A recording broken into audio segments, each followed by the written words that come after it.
दशम कक्षायाः सर्वेभ्यः छात्रेभ्यः शुभ दिवसस्य अभिनंदनम अभिवादनम। अधुना वयं सर्वे मिलित्वा संस्कृत विषये चतुर्थोऽध्यायः जानिष्यामः। शिशुलालनम। रामायण कथा संग्रहात् एकस्य प्रसंगस्य माध्यमेन लवकुशयोः वर्णनम् अत्र अस्ति।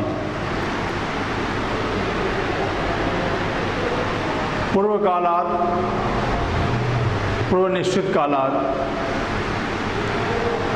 वयं सर्वे तृतीयोऽध्याय समाप्तम्।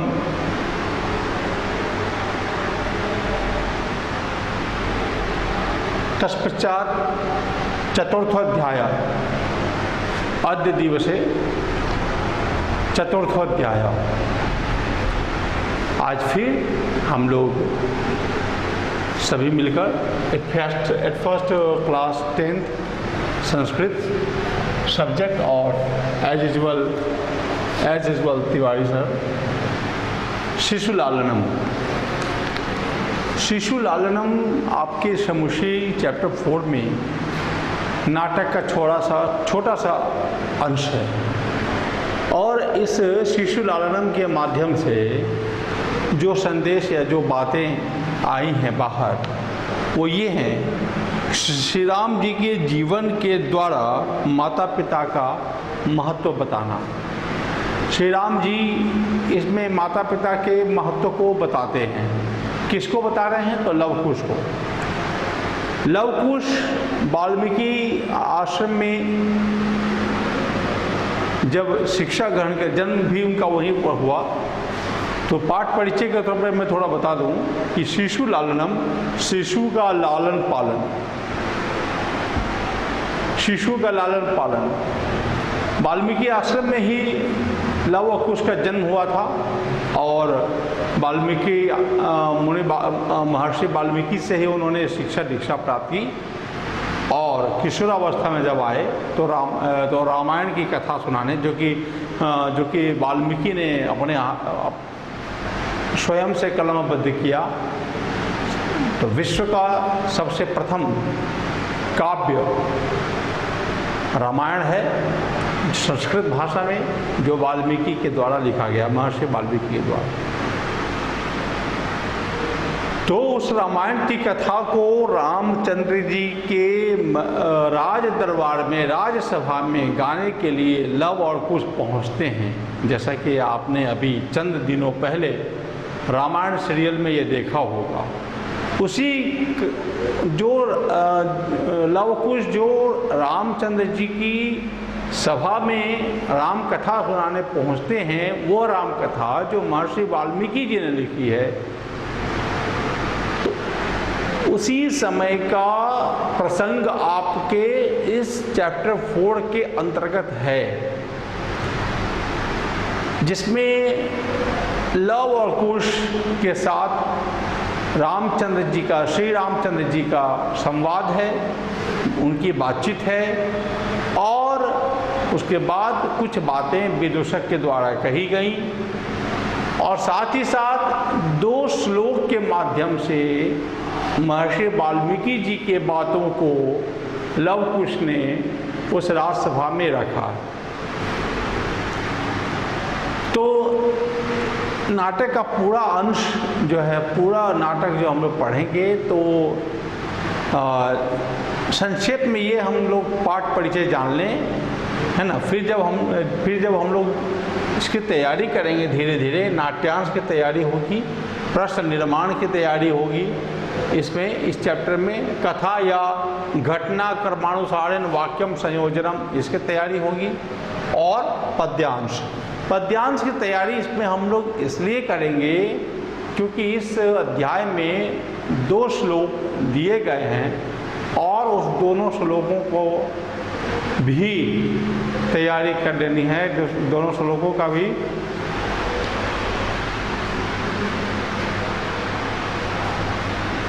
जिससे किसी भी प्रकार की प्रॉब्लम नहीं होगी। चलिए हम लोग पाठ परिचय में आते हैं। पाठ परिचय में सबसे पहले रामचंद्र जी, श्री रामचंद्र जी के दरबार में लव कुश पहुँचे हैं और वहाँ पर जो संवाद हो रही है वो संवाद श्री रामचंद्र जी से हो रही है और लव कुश से हो रही है। श्री रामचंद्र जी और लव कुश आपस में बातचीत कर रहे हैं, दोनों एक दूसरे की खैर या खैर उनकी समाचार या उनका हाल या उनके बारे में जानना या विवरण ले रहे हैं। श्री रामचंद्र जी के जीवन के द्वारा माता पिता के महत्व को बताना। श्री रामचंद्र जी का जीवन जो है वो एक समस्त ब्रह्मांड के लिए प्रेरणा स्रोत है। तो इस चीज़ को रामकथा के माध्यम से लव और कुश उस सभा में सुना है। तो बच्चों के लिए माता और पिता प्राण की तरह होते हैं, इस तथ्य से अवगत कराना, पति पत्नी के जीवन में विश्वास और प्रेम का महत्व बताना, माता पिता के प्रेम और समझ पर ही बच्चों के जीवन का निर्माण होता है, इस चीज़ को समझाना और स्त्री या पुरुष का कदापि आत्म केंद्रित न होना। कहने का अर्थ ये है इस पद के माध्यम से, इस नाट्यांश के माध्यम से जो हम लोग देखेंगे, अगर इसके थोड़े से अंश को अगर आपके सामने रखें तो श्री राम सिंहासन में बैठे हैं, उसके बाद विदूषक से मार्ग हेतु उपदेश दिए जाते हुए, है ना, तपस्वी लव और कुश प्रवेश करते हैं। ठीक है, विदूषक जो है उसको लव और कुश को राजसभा में श्री रामचंद्र जी के पास लाते हैं। हे आर्य, इधर से आइए। लव और कुश कहना क्या महाराज की कुशलता है? रामचंद्र जी, तुम्हारे दर्शन से कुशल जैसा हूँ, क्या आप दोनों की कुशलता के प्रश्न का ही मैं यहाँ पात्र हूँ? कहने का अर्थ रामचंद्र जी से और लव कुश से पूरी संवाद होती है उस राजसभा में, है ना। एक दूसरे की कुशलता पूछते हैं और रामचंद्र जी उस लव कुश के बारे में जानने की कोशिश करते हैं कि वो कौन है। इधर राजसभा में सज रहे पूरे संत और महात्माओं की भीड़ जो है राम कथा को सुनने के लिए उद्वेलित है। उद्वेलित का मतलब होता है उदग्र है, उद्वेलित का मतलब होता है व्यग्र है, व्याकुल है ना। और कुछ संवाद के बाद स्वीकृति मिलने पर लव और कुश राम कथा सुनाते हैं। तो ये थोड़ा सा पाठ परिचय है, बहुत लंबे नाटक में है, तो इसे जो है संवाद के हिसाब से पढ़ना जो है थोड़ा सा ज़्यादा समय का ही रहेगा। तो कहने का मतलब है कि ये था पाठ परिचय। हम लोग धीरे धीरे एक एक एलिमेंट्स की ओर जब इसकी प्रैक्टिस करेंगे तो इसमें टोटल समझ में आएगा कि ये नाट्यांश क्या था, है ना। मुख्य रूप से इस नाट्यांश के बारे में, मुख्य रूप से नाटक के बारे में थोड़े बस इतना ही सा है कि राज्यसभा में लव और कुश पहुँचे हुए हैं राम कथा सुनाने के लिए। रामचंद्र जी से लव और कुश की बातें होती हैं और बातों में लव और कुश राम जी के प्रति, श्री राम जी के प्रति और श्री राम जो हैं लव कुश के प्रति आकर्षित होते हैं। उन दोनों में कुछ एक अदृश्य सा भाव उत्पन्न होता है। एक दूसरे से ये महसूस करते हैं, एक दूसरे से मिलने के बाद, कि कहीं न कहीं इसमें हमारे में और आप में और मेरे में कहीं न कहीं रक्त संबंध है, कहीं न कहीं हम लोग एक ही रक्त के हैं। तो इसके बाद जो है राम कथा की शुरुआत होती है। राम कथा की शुरुआत होने से चंद समय पहले ये नाटक का अंश आपके बुक से समाप्त हो जाता है, क्योंकि उस समय केवल राम की स्वीकृति मिल पाती है और लव कुश को जो है आसन दिया जाता है। लव कुश जो है राजा के पास का आसन ठुकरा कर सामने वाले आसन पर बैठते हैं, जो उसका यथोचित स्थान होता है। इस तरीके से पाठ परिचय है। अब हम लोग धीरे धीरे एक एक एलिमेंट्स पर, एक एक तत्व पर, एक एक पॉइंट्स पर प्रैक्टिस करेंगे नाट्यांश प्रश्न निर्माणम, कथा घटनाक्रमानुसारेण, पद्यांश और वाक्य संयोजन। ये एलिमेंट्स पर हम लोग तैयारी करेंगे, तो इससे जो है नाट्यांश हम लोगों का खुद ब खुद दिखेगा, तैयारी करेंगे तो, है ना। तो हम लोग आते हैं नाट्यांश पे, ठीक है।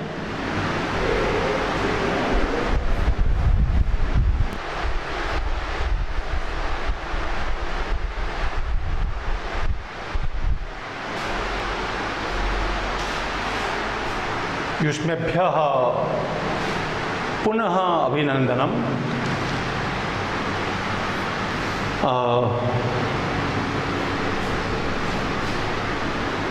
नाट्यांश की प्रैक्टिस के लिए इसमें तो बहुत जो आपके बुक में है वो तो बहुत बड़े बड़े पैराग्राफ में है ना, लेकिन बड़े बड़े अनुच्छेद में है। लेकिन चूँकि प्रैक्टिस करने हैं, अभ्यास करने हैं, इसके लिए जो सैंपल जो मैंने आपके बोर्ड पर रखा है इस पर देखें। इस तरह से प्रश्न रहेंगे, और जैसा कि आपने चैप्टर 1 चैप्टर 2 में देखा भी है ना, गद्यांश और पद्यांश के आसपास जो देखा है। नाट्यांश तो अभी आपने देख रहा है। तो आप इसमें देखें कि एक विदूषक, लवकुश और राम, ये तीनों का संवाद लिखा हुआ है। बुक में तो बहुत बड़ा संवाद है, उसके बाद प्रश्न है, लेकिन हमने इसको शॉर्ट में करके आपके लिए प्रश्न बनाया है ना। ये प्रश्न जो अभी रखा गया बोर्ड पर, ये बनाया गया है, सेम टू सेम यही पूछा जाएगा, ऐसे कोई गारंटी नहीं है। ये केवल तैयारियाँ के लिए है, प्रिपरेशन के लिए और अभ्यास के लिए आपके बोर्ड पर रखा गया है। तो आइए इस पर ध्यान दें और कैसे हम लोग इस पर अभ्यास करेंगे। तो अभ्यास करने के लिए जो नाटक का अंश है लिखा वही रहेगा कि अधोलिखितम नाट्यांशम पठित्वा प्रदत्त प्रश्नानाम तदनुसारम उत्तरम लिखितम, ठीक है। तो अब ये जो नाट्यांश आपके बोर्ड पर दिया गया है, मान के चलिए आपके क्वेश्चन पेपर पर दिया गया है, मान के चलिए आपके बुक में दिया गया है, आपको इसकी तैयारियाँ करनी है, आपको आंसर लिखना है। तो तैयारी का फॉर्मेट वही है, एक पदेन उत्तरता, है ना, पूर्ण वाक्यन उत्तरतः और भाषिक कार्यम, जो आपने क्लास 9th में भी पूरा किया है इस चीज़ को, और 10th में भी करेंगे और कर ही रहे हैं। तो इस चीज़ को ध्यान देना है। अब देखिए पढ़ते हैं कि सिंहासनस्थ रामः तत्र प्रविशतः विदूषकेन उपदिश्यमान मार्गौ तापसो कुशलवो। सिंहासन पर स्थित है रामचंद्र जी। वर्ड देखें, शब्द देखें, और मैं मीनिंग कह रहा हूँ उस पर ध्यान दें। सिंहासन पर स्थित है रामचंद्र जी, अर्थात सिंहासन पर विराजमान है, सिंहासन पर बैठे हुए हैं। तत्प्रविशत, वहाँ प्रवेश करते हैं। विदूषकेन उपदिश्यमान मार्गो, विदूषक के द्वारा बताए गए मार्गी मतलब बताए गए जो रास्ते हैं उस पर चलते हुए, है ना। मार्गो तापसो कुशलवो, कुश और लव जो विदूषक के द्वारा बताए गए मार्गी हैं, राही हैं, वो राज दरबार में प्रवेश कर रहे हैं। तत्प्रविशत, प्रवेश कर रहे हैं। विदूषक इता आर्यो, मतलब उसका रास्ता बताते हुए चल रहे हैं। इधर चलना है आपको, हे आर्य कुमार, आपको इधर आना है। इता राजकुमार हो, इता आर्यो। कुशलव जो लव और कुश जो है उनसे बातचीत करते हुए उनके साथ, विदूषक के साथ आगे बढ़ रहे हैं कि रामम उपसृत्य प्रणम च, है ना। और कुशल और जो है वो राज दरबार में प्रवेश करके रामचंद्र जी के सामने में खड़े हो गए, रामचंद्र जी के सामने आए। रामम उपसृत्य, रामचंद्र जी के सामने आए। उपसृत्य का मतलब होता है सामने आना। प्रणम च, और प्रणाम किए। अपि कुशलम महाराजस्य, है ना। अपि कुशलम महाराजस्य, हे महाराज आप कुशल हैं, आपकी कुशलता तो है ना। रामचंद्र जी ने कहा युष्मत दर्शनात् कुशलमेव, आप लोगों के दर्शन से अब मैं कुशल हो गया हूँ, अब मैं ठीक हूँ। आप लोगों के दर्शन से अब मैं ठीक हूँ। भवतो हो किम वयमत्र कुशलम प्रश्नस्य भाजनम एवं, क्या मैं केवल कुशल क्षेम पूछने के ही पात्र हूँ? क्या मैं केवल कुशल छे पूछने के ही लायक हूँ, है ना, महाराजस्य, ठीक है। पुनरतिथि जनस समुचितस्य कंठाश्लेषस्य, पुनरतिथि जन समुचितस्य कंठाश्लेषस्य, कि और फिर अतिथि के गले लगाने का क्या औचित्य है। अतिथि के गले लगाने का औचित्य नहीं है। रामचंद्र जी उनसे कह रहे हैं, युष्मद दर्शनात् कुशलमीव, आपके दर्शन से, तो आप लोगों के दर्शन से मैं, है ना, तुम्हारे दर्शन से मैं कुशल हो जाता हूँ, कुशल जैसा ही हूँ। क्या आप दोनों के कुशलता के प्रश्न का ही मैं यहाँ पात्र हूँ, है ना। यहाँ लिखा हुआ है, भवतो ही वयमत्र कुशल प्रश्नस्य भाजनम, क्या मैं केवल आपके द्वारा कुशलता के प्रश्न का ही भाजक हूँ, योग्य हूँ। एवं पुनः अतिथि जन समुचितस्य कंठाश्लेषस्य, तो जो है ये फिर अतिथि के गले लगाने का औचित्य नहीं है ना। और जब उसे गले लगाते हैं तो अहो हृदय ग्राही स्पर्श, अहो हृदय ग्राही स्पर्श, अरे ये तो आलिंगन, ये तो जो आलिंगन है ये तो हृदय को स्पर्श करने वाला है। ये विदूषक लवकुश के द्वारा रामचंद्र जी के द्वारा संवाद है। इसी के आधार पर ये प्रश्न यहाँ दिया गया है। यहाँ देख रहे हैं आप, एक पदेन उत्तरता और पूर्ण वाक्यन उत्तरता, जैसा कि गद्यांश और पद्यांश के ही जैसा इसमें भी, है ना, दो प्रश्न रहेंगे, एक पदेन उत्तरता के, जिसमें 1 मार्क आधे मार्क से, एक प्रश्न रहेंगे पूर्ण वाक्य से और 3 भाषिक कार्य। तो आइए प्रश्न का उत्तर हम लोग सॉल्व करते हैं। सिंहासनस्थ कह, सिंहासन पर कौन विराजमान है। तो ऊपर में देखिए यहाँ लिखा हुआ है, सिंहासनस्थ राम, सिंहासन पर आसीन है रामचंद्र जी। तो उत्तर क्या होगा यहाँ पर, राम।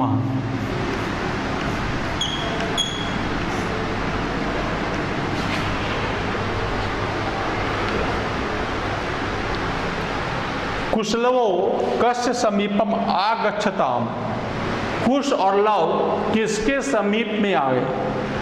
कुशलवो कस्य समीपम आगच्छताम, आगच्छताम द्विवचन में, लंग लकार में आपने पढ़ा है, अत औताम अविसर्ग औतम औत अम ओम। तो यहाँ पर ये जो है कुशलवो, ये द्विवचन में है, प्रथमा द्विवचन, प्रथमा विभक्ति द्विवचन। तो कस्य किसके, समीपम समीप, आगच्छताम आ गए। तो लव और कुश किसके समीप आ गए थे। यहाँ देखिए लिखा हुआ है, रामम उपसृत्य, रामम उपसृत्य, राम के समीप आकर, ठीक है। तो यहाँ क्या लिखेंगे, कस्य के जगह पर लिखेंगे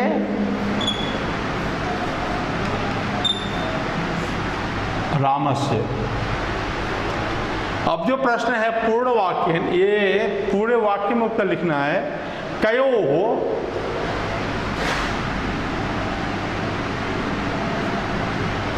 स्पर्श रामाय हृदय ग्राह्य आसीत्, किसके स्पर्श, है ना, किसके स्पर्श रामचंद्र जी के लिए हृदय ग्राही हुए, अर्थात हृदय को लगने वाले हुए। उसे बहुत ही अच्छा लगा जब लव कुश को गले लगाए। तो अब यहाँ पर इसका कयो का होता है किसके साथ, यहाँ द्विवचन में है ना। कस्य कयो केशाम, रामस्य रामयो रामानाम, है ना, ठीक है। तो यहाँ पर क्या हो जाएगा, कस्य या कयो द्विवचन में, तो लव कुशो।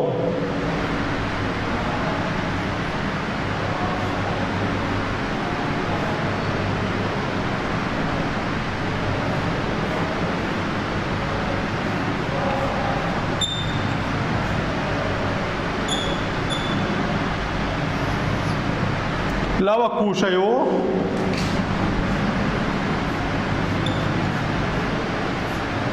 स्पर्शः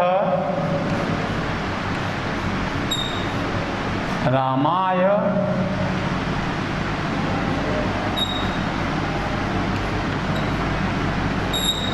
हृदयग्राही आसीत्।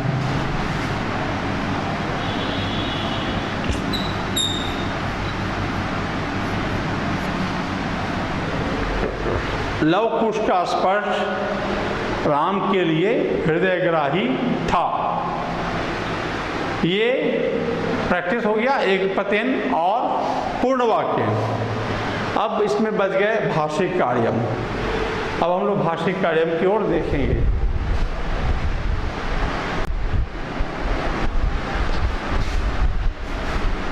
भाषिक कार्यम में देखें, इसी नाट्यांश के अभी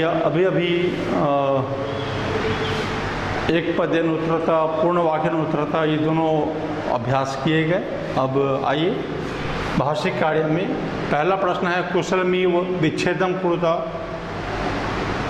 कुशलमीव विच्छेद करना है, सामने लिखें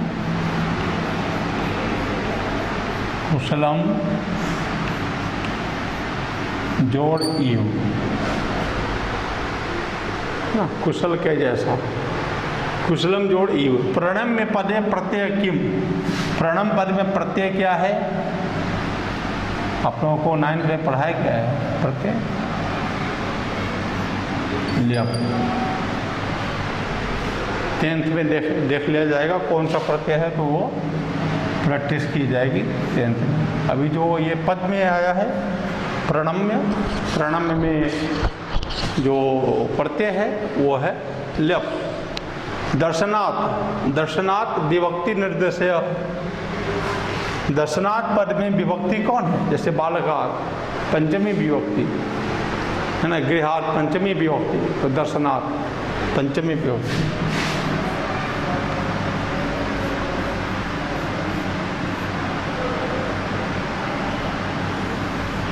पंचमी विभक्ति कोष्ठ में जोड़ लिख देंगे एक वचन। तो इस तरह से प्रैक्टिस आप देखें। भाषिक कार्य में कुशलमीव विच्छेदम कुरुता, कुशलम जोड़ ईव, कुशलम जोड़ ईव ये व्यंजन संधि है। प्रणम्य पदे प्रत्यय किम ल्यप, इसमें जो है ल्यप प्रत्यय है। दर्शनात् विभक्ति निर्देश है, पंचमी विभक्ति एक वचन है। इस तरह से अभी आप लोगों ने नाट्यांश की प्रैक्टिस देखे। अब आइए इसके बाद जो प्रैक्टिस है वो है प्रश्न निर्माणम। अब हम लोग प्रश्न निर्माण की प्रैक्टिस इसमें देखेंगे। और प्रश्न निर्माण चूँकि आप लोगों ने प्रैक्टिस किया इससे पहले, फिर भी ये प्रत्येक अध्याय में हम लोग प्रैक्टिस करते रहेंगे।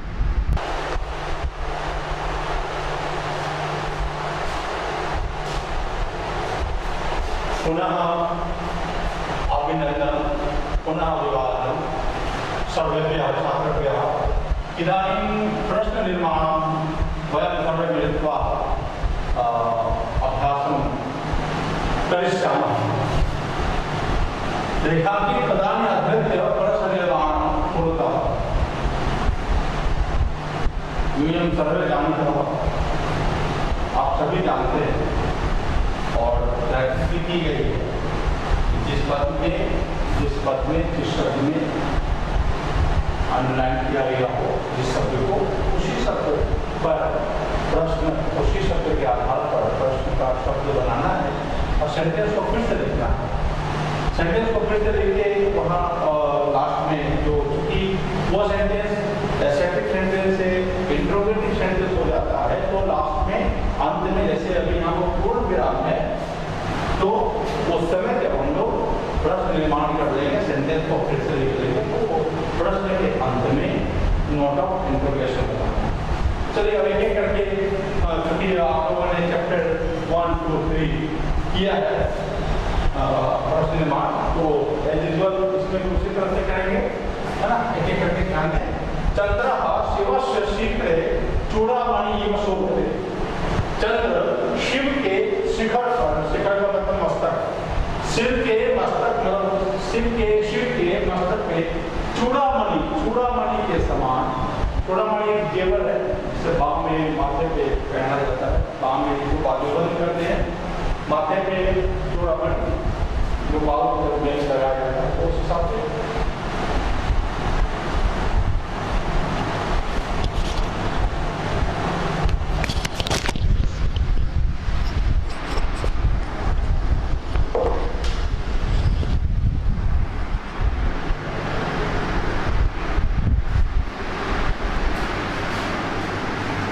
पुनः वाक्य को हम फिर से दोहराते हैं, अभी थोड़ी सी तो वाक्य को फिर से दोहराना है और आपके सामने बोर्ड पर देखिए ये है प्रश्न निर्माण करना, प्रश्न निर्माण। जैसा कि आपको पता है कि जो जिस शब्द के नीचे अंडरलाइन किया हुआ है, जिस शब्द को अंडरलाइन किया हुआ रहता है, उस शब्द के आधार पर प्रश्न वाले शब्द के साथ वाक्य को फिर से लिखना होता है और वाक्य को लिख करके अंत में प्रश्न के चिन्ह लगाते हैं।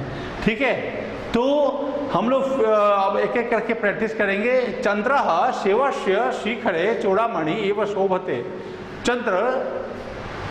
चंद्र शिव के शिखर पर, शिव के मस्तक पर चूड़ामणि इव शोभते, चूड़ामणि की तरह शोभायमान होते हैं।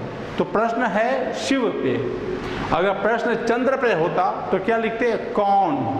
कौन शिव के शिखर पर, कौन शिव के शिखर पर चूड़ामणि की तरह शोभते हैं, तो उसका वो हो जाता प्रश्नवाचक शब्द कह। यहाँ पर है कह शिव, यहाँ पर है चंद्रः शिवस्य शिखरे, तो किसके शिखर पर?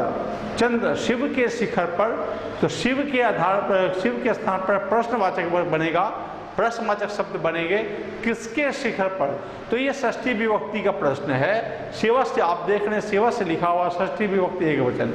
तो प्रश्नवाचक जो शब्द होंगे वो भी षष्ठी विभक्ति एक वचन। क्या हो जाएगा? कस्य। कल मैंने बताया था कम शब्द रूप जो है कस्य। कस्य शिखरे चूड़ामणि इव शोभते। अब यहाँ पर ये पूर्ण विराम ना होकर के नोट ऑफ इंट्रोगेशन। ठीक है, श्रोतारः आनंदितः भवन्ति। दूसरा जो शब्द, दूसरा जो वाक्य है, श्रोतारः आनंदितः भवन्ति, है ना। जो श्रोतागण हैं, ये बहुवचन में, श्रोतागण जो हैं वो बहुत ही आनंदित हुए, बहुत ही आनंदित हो रहे हैं। इलट लगा है सब। श्रोता जो है, श्रोतागण सुनने वाले, श्रोतागण बहुत आनंदित हो रहे हैं। तो आनंदिता भवन्ति, आनंदित हो रहे हैं। तो इसका प्रश्न बनेगा श्रोतागण कैसे हो रहे हैं, किस प्रकार से हो रहे हैं, किस तरीके से हो रहे हैं, है ना। तो यहाँ पर क्या बनेगा इसका? आनंदिता की जगह पर हो जाएगा कीदृशः।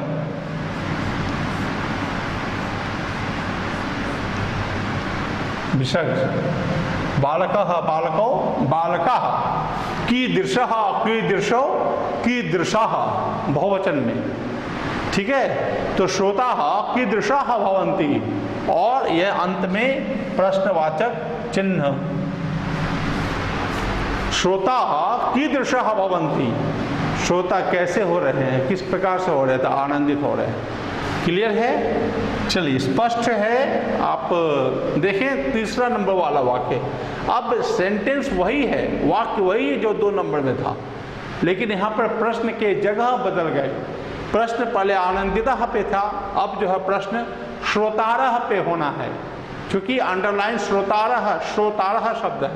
श्रोतारः का मतलब होता है सुनने वाले लोग, श्रोतागण, है ना।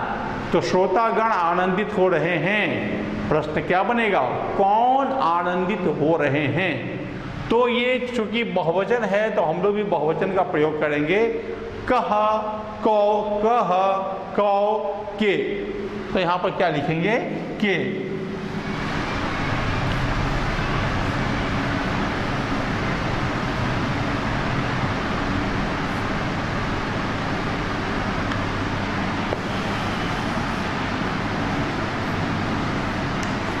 के आनंदिता भवंती। अब यहाँ इसके बाद जो पूर्ण विराम है वो हो जाएगा प्रश्नवाचक चिन्ह।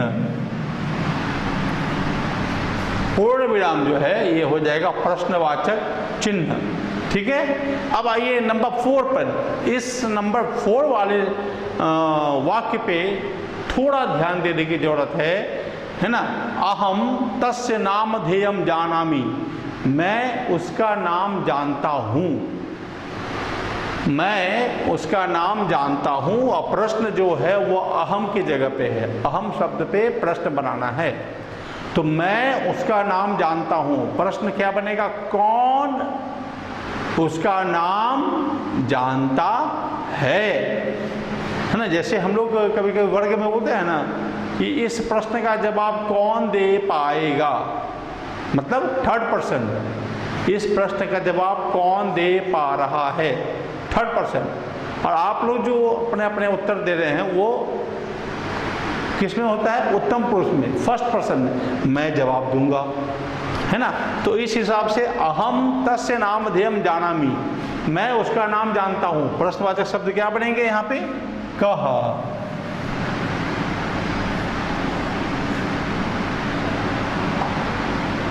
कह तस्य नामधेयम, जानानी, जानामि की जगह पर हो जाएगा जानती, जानाति।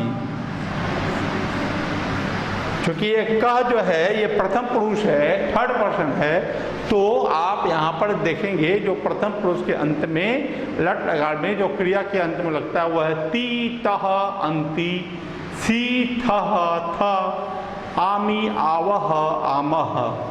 ठीक है, लट लकार में है। लोट लकार में सबको पता है, आप लोग लकार जान ही रहे हैं। लोट लकार जो इसमें जिस वाक्य को आज्ञा, अनुरोध, है ना, ये सब सूचक वाक्यों को प्रयोग करने के लिए क्या लगाते हैं, तू ताम अंतु, आ ही तम त, आनी आव आम। और लंग लकार यदि भूतकाल में क्या प्रयोग करते हैं क्रिया के अंत में, अत, अत, अताम, अन, अविसर्ग, अतम, अत, अम, आओ, आम, है ना। और लेट लकार में यानी कि भविष्य काल में, फ्यूचर टेंस में जो क्रिया के अंत में लगता है उसमें क्या लगाया जाता है, इष्यति, इष्यतः, इष्यन्ति, इष्यसि, इष्यथः, इष्यत्, इष्यामि, इष्यावः, इष्यामः, इष्यामि, इष्यावः, इष्यामः।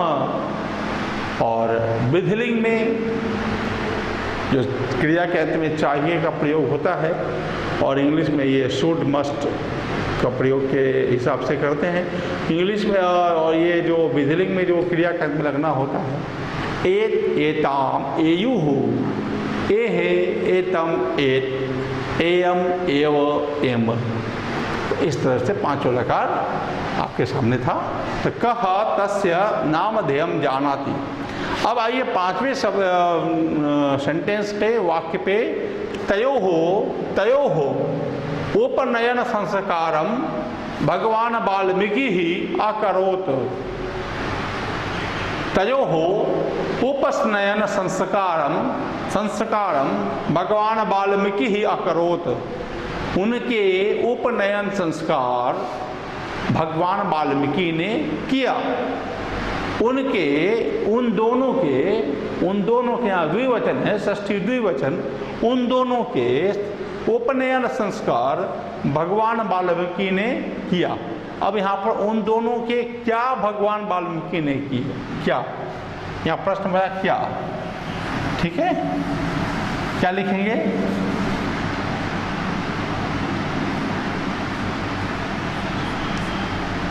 तयोः,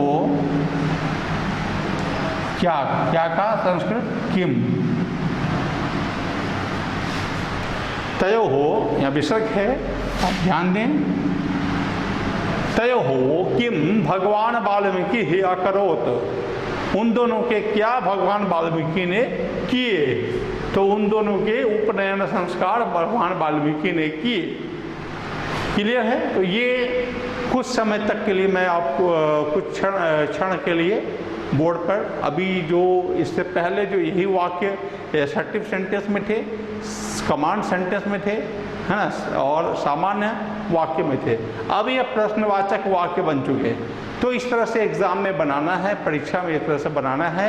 जिस भी शब्द को अंडरलाइन किया जाएगा, प्रश्न का शब्द वहीं पर बनेगा, और फिर से प्रश्न के शब्द को जानने के बाद वाक्य को फिर से लिख कर करके आपको ये प्रश्नवाचक चिन्ह का प्रयोग करना है।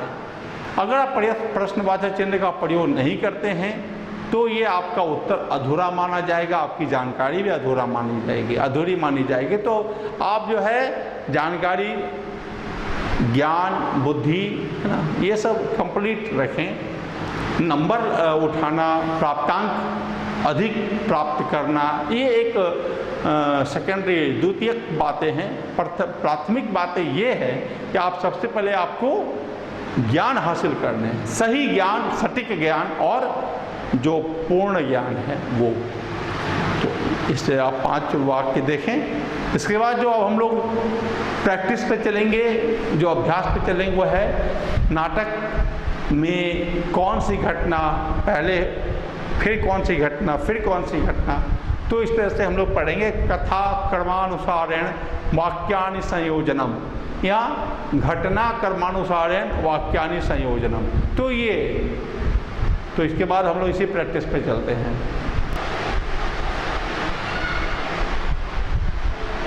पुनः अभिनंदनम सर्वेभ्यः छात्रेभ्यः दशम कक्षायाः। इदानीं घटना क्रमानुसारं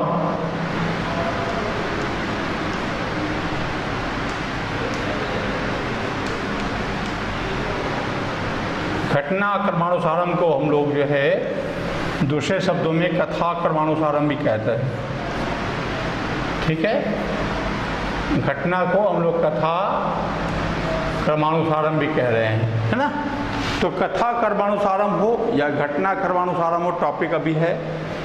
तो चैप्टर 4 से ही, है ना, एक टॉपिक ली गई, घटना कर्मानुसारेण वाक्यानि पुनः लिखिता।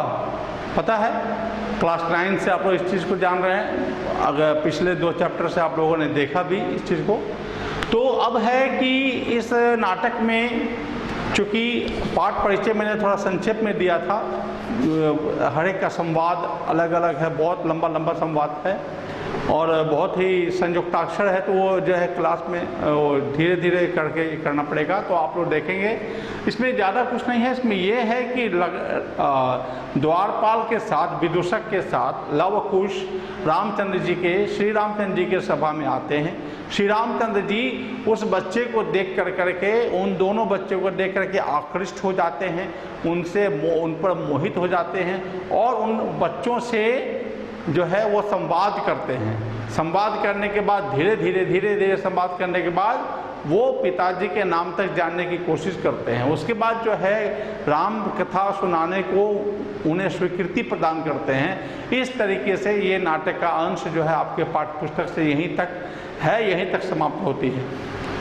अब इस प्रश्न में जो 8 पंक्तियां हैं आपको, है ना, वो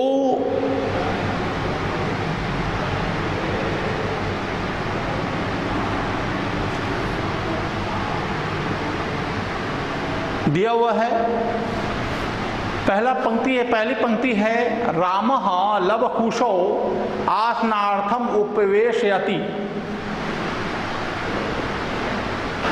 दूसरा है सिंहासनारूढ़ रामः लवकुशयोः सौंदर्य दृष्ट्वा आकृष्टः भवति। ग नंबर आवाम यमलौ। घ नंबर तव माता किम कुपिता एव भवति। तव माता किम कुपिता एव भवति भणति। अंग नंबर अहमत्र भवतो जनकम नामतो वेदितुम इच्छामि च ते द्वे नामनि तस्याः द्वे नामनि तस्याः।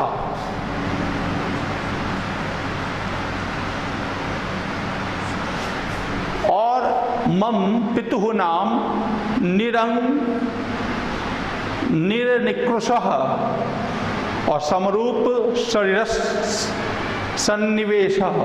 ये 8 सेंटेंस आपको दिया गया है। चलिए अब एक एक करके सबके मीनिंग जान लें, ताकि आपको घटनाक्रमानुसार में अपने चैप्टर को निकाल करके, अपने पाठ्य पुस्तक के इस अध्याय को निकाल करके समझने में आसानी होगी। रामः लवकुशो आसनार्थम उपवेशयति।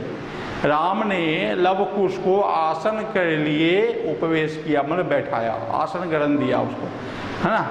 आसनार्थम, आसन के लिए, है ना, उपवेशयति, उनको बैठाने के, उनको बैठाया, ठीक है।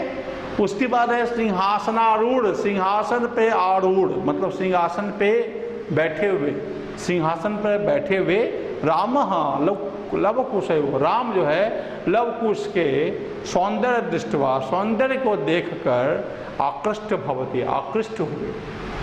आवाम यमलौ, हम दोनों जुड़वे हैं।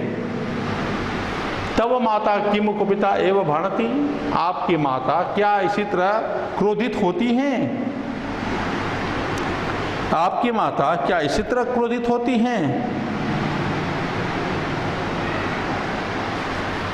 तस्या द्वे नामनि, तस्या नामनि द्वे नामनि तस्या, है ना, उनके 2 नाम हैं, ठीक है।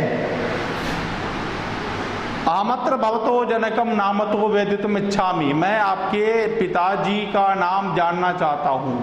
मैं यहाँ आप दोनों के, भवतो मतलब आप दोनों के पिता का नाम जानना चाहता हूँ। 6 नंबर में है मम पितुः नाम निर्नुक्रशः, मेरे पिता का नाम है निर्दयी। और ज नंबर का जो वाक्य है समरूप शरीर सन्निवेश, है ना, तो आप दोनों के रूप और वेश दोनों समान दिखते हैं, है ना, आप दोनों के रूप और वेश दोनों समान दिखते हैं। ये 8 वाक्य आपके सामने है। अब इस पर हम लोगों को ये प्रैक्टिस करना है कि घटनाक्रम के हिसाब से पहले कौन से वाक्य होंगे, फिर उसके बाद कौन से वाक्य होंगे। तो इस तरीके से हम लोग इसके प्रैक्टिस पे चलेंगे और उस वाक्य को चुनने के बाद हम लोग फिर से उसको लिखते हैं एग्जाम में, जैसा कि मैंने बताया है।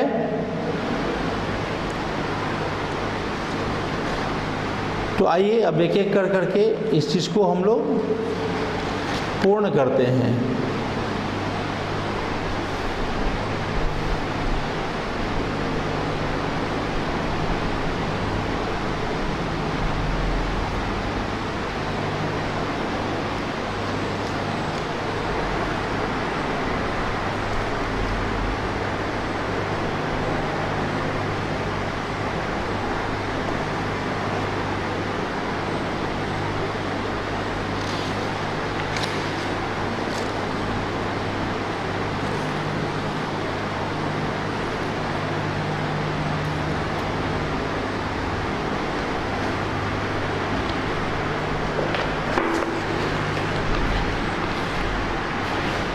अब एक एक करके हम लोग वाक्य देखेंगे और कहानी को देखेंगे, घटनाक्रम को देखेंगे। तो सबसे पहला जो घटनाक्रम था वो ये है कि सिंहासन पर जो रामचंद्र बैठे हैं, लवकुश को देखकर, उसके सौंदर्य को देखकर आकर्षित हो गए, आकृष्ट हुए।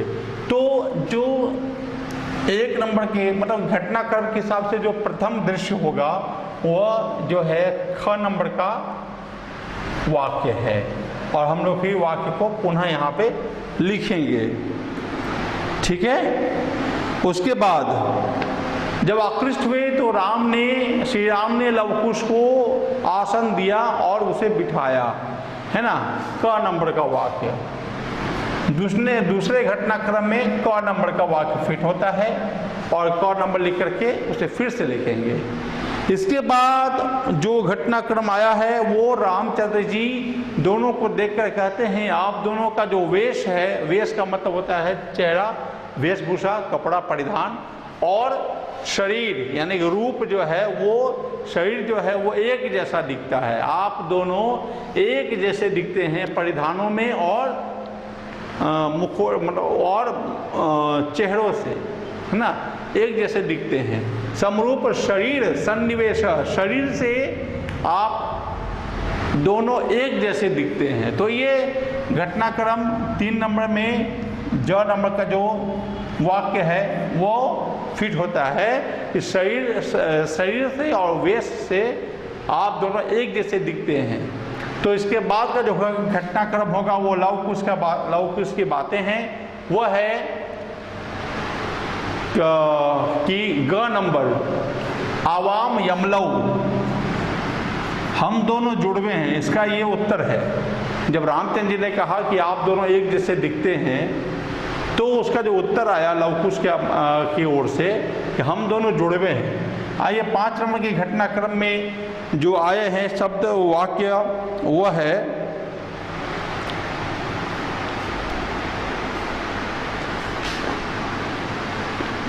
पाँच नंबर के वाक्य में जो घटनाक्रम आए हैं वो है कि रामचंद्र कहते हैं कि मैं तुम्हारे पिता का नाम जानना चाहता हूँ, है ना। आमत्र भवतो जनकम नामतो वेदितुम इच्छामि, मैं तुम दोनों के या आप दोनों के पिता का नाम जानना चाहता हूँ। ये 5वें नंबर के घटनाक्रम में अंग नंबर का वाक्य फिट है, वो लिखेंगे। उसके बाद जो वो पिता का नाम बताता है कि उसका पिता का नाम है निरनुक्रोशः।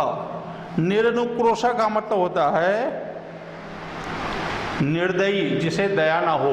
तो 6 नंबर के घटनाक्रम में जो 6 नंबर का हिंदी के 6 ये जो वर्ण है, इस 6 नंबर के वाक्य जो है फिट हो रहे हैं। और 7 नंबर के वाक्य में क्या है कि तब माता किम कुपिता एव भणति, क्या आपकी माता इस प्रकार से क्रोधित होती हैं, क्या आपकी माता इस प्रकार से क्रोधित होती हैं। ये घ नंबर का जो वाक्य है ये 7वें नंबर के घटनाक्रम में सम्मिलित है और 8वें नंबर के घटनाक्रम के अनुसार उनके 2 नाम हैं। ये 4 नंबर का वाक्य जो है ये फिट हो रहा है। इस तरह से घटनाक्रम बनाया गया। आप देखें यहाँ पर जो पहली घटना घटी, जो कथा में सबसे पहले जो प्रसंग आया वो रामचंद्र जी सिंहासन पर बैठे हुए हैं और लवकुश को देखकर उन्हें बड़ा अच्छा लगा और उनके सौंदर्य से वो आकृष्ट हुए। उसके बाद दूसरे नंबर पे जो घटना घटी या दूसरे नंबर पे जो कथा का क्रम है वो है कि श्री रामचंद्र जी लव और कुश को आसन के लिए उपवेशित करते हैं, आसन ग्रहण करवाते हैं, आसन देते हैं बैठने के लिए, आसन पर बिठाते हैं। चलिए 3 नंबर का जो घटनाक्रम है वो ज नंबर का फिट हो रहा है कि समरूप शरीर सन्निवेश, कि शरीर और वेश तो एक जैसा दिख रहा है। ये रामचंद्र जी की बातें हैं, रामचंद्र जी की बातें संवाद है लवकुश के प्रति कि शरीर और वेश एक जैसा दिख रहा है। और उसके बाद जो ग नंबर का जो वाक्य है आवाम यमलऊ, हम दोनों जुड़वे हैं, ये 4 नंबर के घटनाक्रम में। 5वें नंबर के घटनाक्रम में अंग नंबर का वाक्य है कि आमत्र भवतो जनकम नामतो वेदितुम इच्छामि, मैं आप दोनों के जनक यानी पिता का नाम जानना चाहता हूँ। 6 नंबर का वाक्य जो है 6 नंबर में रहेगा कि मम पितुः नाम निरनुक्रोशः, मेरे पिता का नाम निर्दयी है, ये लवकुश कहते हैं। 7 नंबर के जो घटनाक्रम हुए वो घ नंबर का वाक्य है कि तब माता किम कुपिता एवं वर्णति, क्या आपकी माता इसी प्रकार किम क्या कुपिता एवं कुपिता ही होती हैं, रहती हैं। 8 नंबर में कहते हैं, 8 नंबर में जो घटनाक्रम में जो दोनों बच्चों के जो उत्तर है कि द्वे नामानि तस्याः, 2 उनके नाम हैं, उनके 2 नाम हैं। इस प्रकार से ये घटनाक्रमानुसारेण की प्रैक्टिस की गई। अब जो है आप कुछ क्षण के लिए आपके बोर्ड पर ये क्रम लिखा हुआ है, इस क्रम की ओर ध्यान दें और ये वाक्य लिखा हुआ है, इस वाक्य की ओर ध्यान दें तो आपको इसका उत्तर समझ में आएगा। चलिए, इस अध्याय में 2 जगह कविताओं का जिक्र हुआ है, 2 जगह कविताएं आई हैं, श्लोक आए हैं। तो 2 जगह जो श्लोक आए हैं उस श्लोक के माध्यम से हम लोग प्रैक्टिस करेंगे पद्यांश का। श्लोक के माध्यम से जो हम लोग प्रैक्टिस करेंगे वो होगा पद्यांश का। ठीक है, तो चलिए अब हम लोग पद्यांश की प्रैक्टिस की ओर चलते हैं।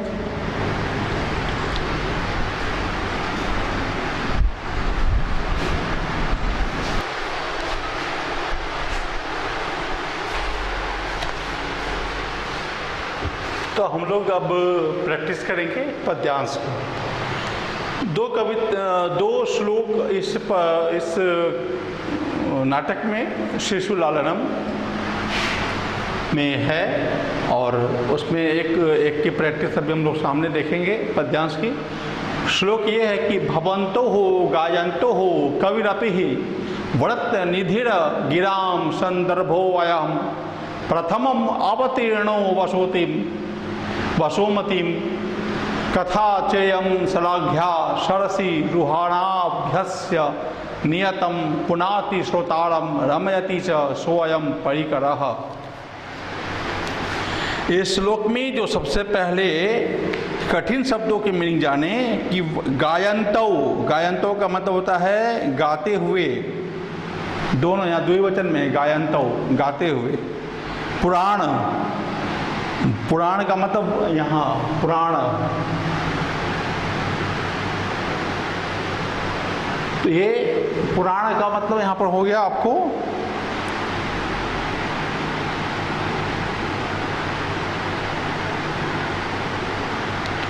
वयोवृद्ध, व्रत निधि, व्रतों के सागर, निधि का मतलब सागर, व्रतों के सागर। गिराम, गिराम का मतलब वाणी को। संदर्भ, संदर्भ का मतलब प्रकरण, किस लिए, है ना, नहीं बोलते ये काम किस संदर्भ में कर रहे हो, किस लिए कर रहे हैं, ऐसा संदर्भ। अवतीर्ण, उतरी है, अवतरित हुआ है, आया है, मतलब आया है। वसुमतीम, धरती पर। श्लाघ्या, प्रशंसनीय, जैसे बोलते हैं आपका जो ये काम है बहुत ही प्रशंसनीय है, तो श्लाघ्या शब्द इसके लिए। सरसी रुहनाभ्यस्य, कमलाभि भगवान विष्णु के। सहर्षि रुहनाभ्य, सरसी रुहनाभ, रुहनाभ अस्य, सहर्षि रुहनाभस्य कमलाभि, भगवान विष्णु के। भगवान विष्णु का एक नाम कमलनाभ भी है, जिसके नाभि से कमल की उत्पत्ति हुई है, कमलनाभ। नियतम, निश्चय ही। पुनाति, पवित्र करता है। रमयति, प्रसन्न करता है। परिकरः, प्रकरण को, संदर्भ को, वो खंड को। अभी कि भवंतो गायंतो कविरपि व्रत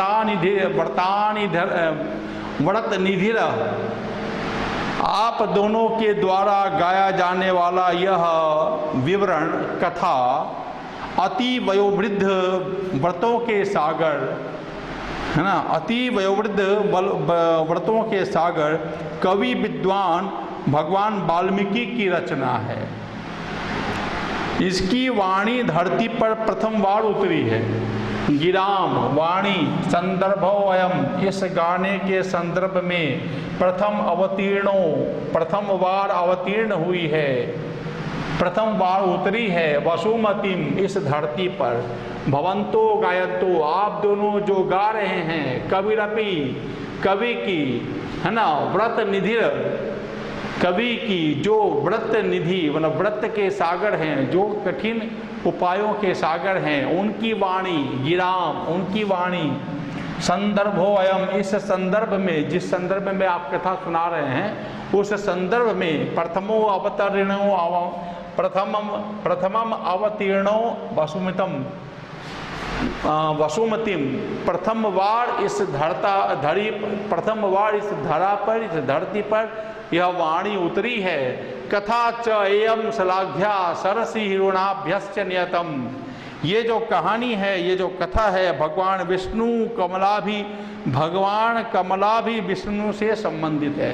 कथा च अयम चेयम श्लाघ्या, प्रशंसनीय है। यह जो कथा है ये प्रशंसनीय है। सरसी रोणाभ्यश्च नियतम, और ये कमलनाभि भगवान विष्णु से संबंधित है।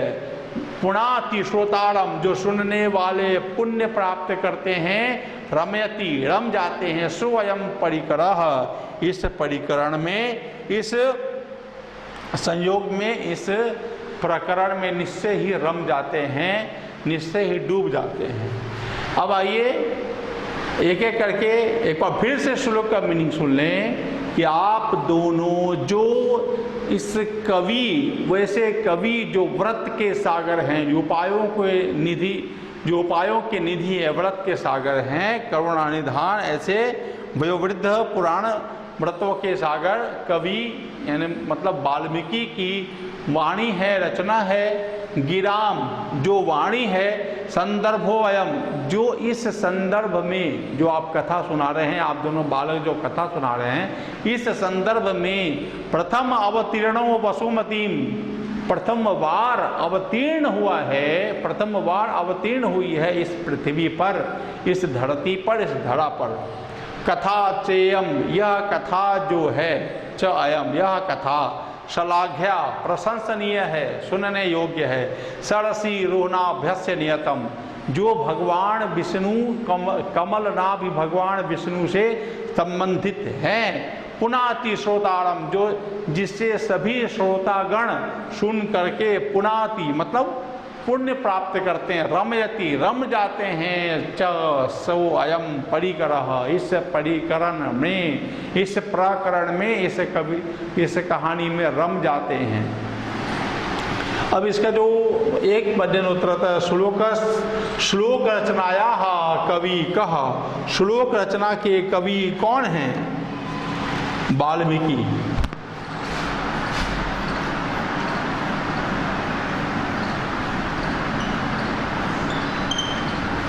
श्लोक रचना के कवि कौन हैं? वाल्मीकि। अयम संदर्भः कुत्र? प्रथम अवतीर्ण, इस संदर्भ में कहाँ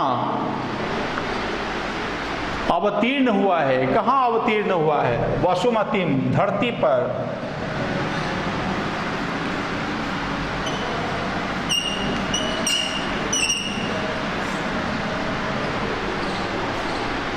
अब है पूर्ण वाक्यनुत्रतः इयम कथा कस्मात् संबंधिता अस्ति, यह कथा किससे संबंधित है? किससे संबंधित है? सरसी रोणाभस्य, क्या लिखेंगे? ऐसे, इयम कथा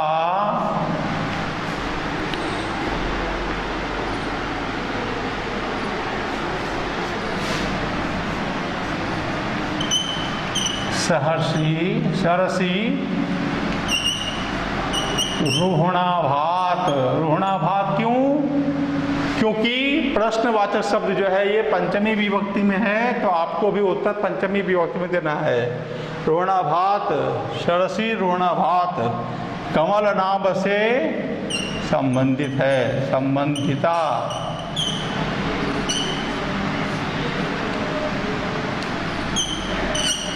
अस्ति, ये आपका पूर्ण वाक्य उत्तर हो गया। ठीक है। अब है भाषिक कार्यम। श्लाघ्या कथा पदयो विशेषणम पदम किम? श्लाघ्या कथा, कथा का मतलब कहानी, श्लाघ्या का मतलब प्रशंसनीय, सराहनीय, सुनने योग्य, श्रवणीय। तो इस पद में विशेषण कौन है? श्लाघ्या, क्योंकि कथा नाउन है।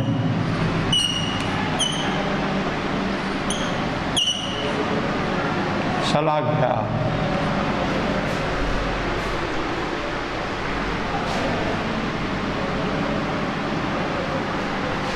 आइए सेकंड नंबर में रमयति क्रियापदस्य कर्तृपदम किम।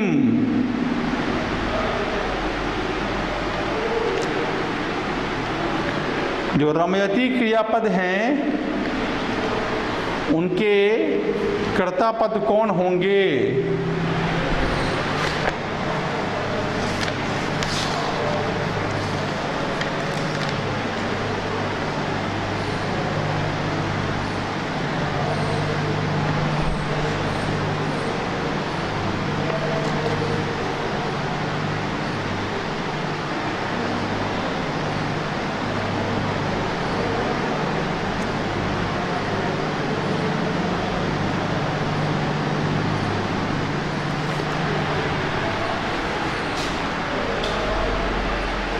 रमयति कौन रमते हैं, श्रोतार, है ना, श्रोता रमते हैं। तो क्या होगा इसका, श्रोतार।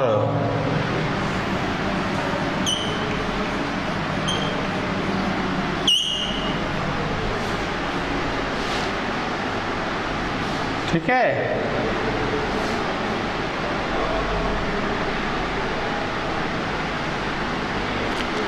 और इसके बाद जो प्रश्न है अंतिम में कि वाणिम अर्थ पद अर्थे कह पर्यायपदम प्रयुक्तम। वाणी के संदर्भ में पर्यायपद कौन है, वाणी का पर्यायपद कौन शब्द प्रयोग किया गया है। वाणी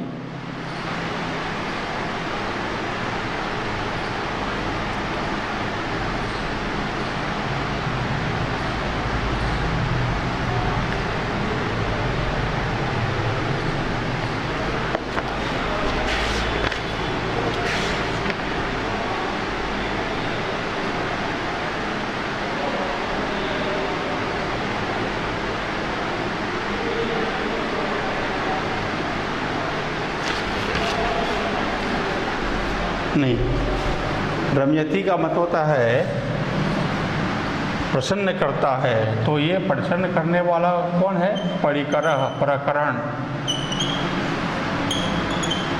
और अब ये हो गया। अब देखिए ये सही है।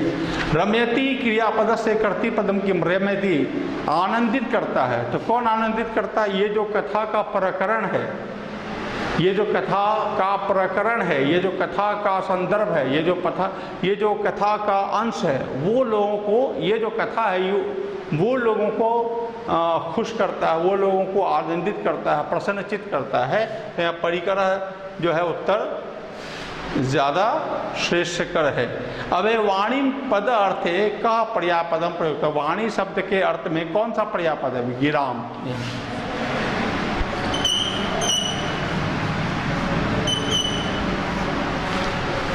ये तो अभी आप लोगों ने देखा, आज जो चैप्टर आप लोगों ने पढ़ा शिशु लालनम। इस शिशु लालनम में जो नाटक वाला जो नाटक के अध्याय थे, और इस नाटक के अध्याय में आप लोगों ने पाठ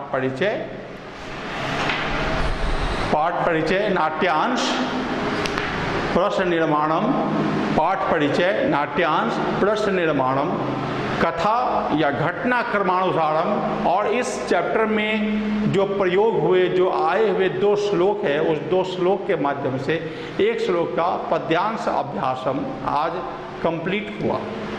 अब जो है आप अपने पुस्तक के माध्यम से इसके जो सहायक पुस्तक जो आप लेंगे, उसके माध्यम से आप इसके शब्दार्थ का, आप इसके और भी प्रैक्टिस होगा। इस हिसाब से, इस सैंपल के हिसाब से, इस उदाहरणार्थ जो उदाहरण के स्वरूप जो आपको वीडियो में बताया गया, इसके हिसाब से आगे प्रैक्टिस करेंगे। जहाँ कुछ कन्फ्यूज़न हो, आप कमेंट बॉक्स में अपनी दुविधाओं को, अपने कन्फ्यूज़न को लिखें। सही समय ससमय तुरंत आपकी दुविधा को पढ़कर, समझकर उसका उत्तर दे दिया जाएगा। तो और पुस्तकों की दुकान खुल गई हैं, आप कृपया किताबें ले लें। सेमुशी पार्ट 2 मणिका ग्रामर की 10वीं क्लास के लिए, है ना, 10वीं श्रेणी। लेकिन अगर आप टुगेदर विथ लेते हैं, टुगेदर विथ, आप अगर टुगेदर विथ लेते हैं तो फिर आपको अलग से शेमुशी या मणिका लेने की ज़रूरत नहीं है। आप केवल टुगेदर विथ से तैयारियां कीजिए। इसमें पुस्तकीय संभाग भी है और व्याकरणीय संभाग दोनों जुड़े हुए हैं इसमें। तो आपको तैयारी के लिए बहुत ही सशक्त और बहुत ही महत्वपूर्ण उपकरण, टूल्स आपको मिल जाएंगे। तो आज का ये चैप्टर 4 का प्रैक्टिस जो है यहीं पर समाप्त होता है। आप अपने सेल्फ प्रैक्टिस के ज़रिए इसमें और जो भी कुछ कन्फ्यूजन हो रही हो, कोई दुविधा हो रही हो, आप उसे पूछकर निराकरण करने की कोशिश करें। Have a nice day. Thank you.